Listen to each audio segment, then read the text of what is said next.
A long time ago, in Kingdom of Lydia, the first gold coin was forged.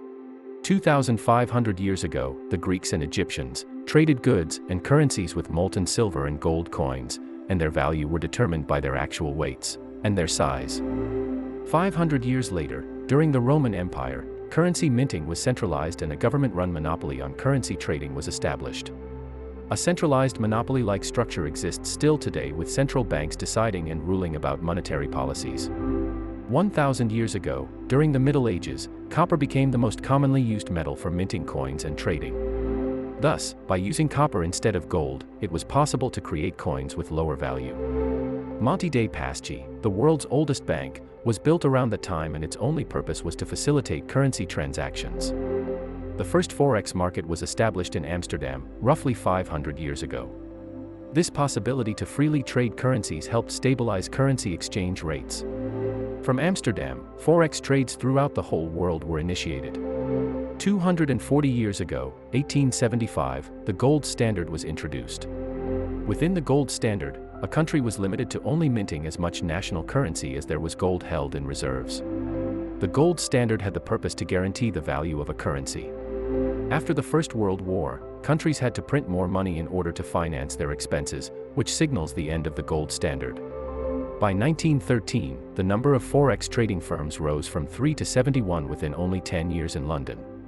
During World War II, the Bretton Woods system was introduced. It was a successor of the failed gold standard. Trading has come a long way in the last few decades. Not so long ago, the world of trading looked vastly different. To invest, a trader had to listen to the radio, read the daily newspaper, maybe even visit the library to research particular industries and individual companies. Once they knew where to invest, they would call their local broker and ask to buy the asset and what quantity they wanted over the phone. It was a manual, complicated, time-consuming, and unsophisticated process. The year 1996 saw the first generation of forex online trading platforms. The software development of trading platforms has seen a number of stages. Initially, trading platforms were based on basic programs downloaded to computers. This was followed by the development of easier-to-use interfaces and advanced features such as charting and technical analysis tools. The next stage saw the move to web-based platforms and mobile devices such as tablets and smartphones. Since 2010, there has also been a focus on developments to integrate automated trading tools into the forex trading platforms. The forex market is the largest financial market worldwide. Trading has come a long way in the last few decades. Today, a trader can receive a trading signal on their mobile from their broker. Open the app and begin trading. A few taps are enough to access the latest market news and open a position. It's automated, instant, and effortless. Since 1996, retail traders have slowly gained more and more independence. Systems became accessible. Indicators were custom-made. Expert advisors are the latest trend. And even AI robotic trading, which happens in milliseconds. News is immediate, trading strategies are tested faster, and market data is all around us. The markets are accessible, 5 days a week, updated in real time, from anywhere in the world. Now, let's rewind. In 2010, a private, small, and anonymous group of the world's highest-ranking traders got together for a unique, top-secret gathering at a castle in Scotland. This castle inner circle, as they called themselves, convened regularly to analyze and share amongst themselves secrets and systems that very few knew about. They decided they wanted to see whether there were highly profitable systems that other traders were using that the world had never seen.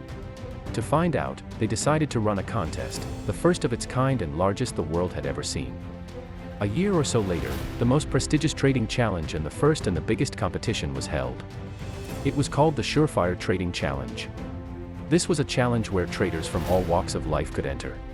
It was put together by this group of professional traders, and one of the judges was Adrian Jones, the current CEO of Tradeology.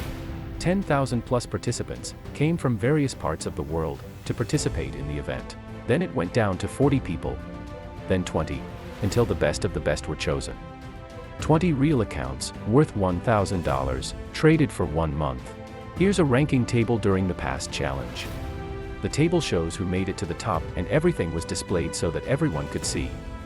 The profit gains were shown, the current balance was shown, as well as the numbers of winning trades and losing trades of the participants. These are legitimate systems that have been battle-tested and proven to work in any market condition.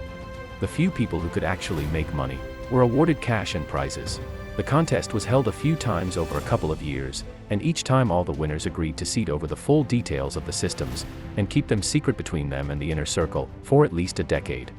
Every single one was scrutinized to the limit, and finally, the best systems went into a hidden vault, a unique and valuable collection of a group of these systems and custom indicators, together with some of the best systems the master traders had carefully and meticulously gathered through the years, were put under lock and key.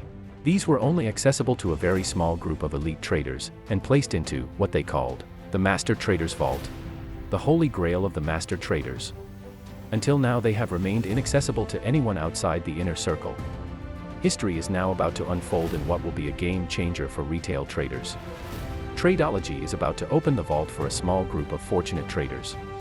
For only the second time in 12 years, we are allowing people to have access, but for a very limited time, and only for 100 people.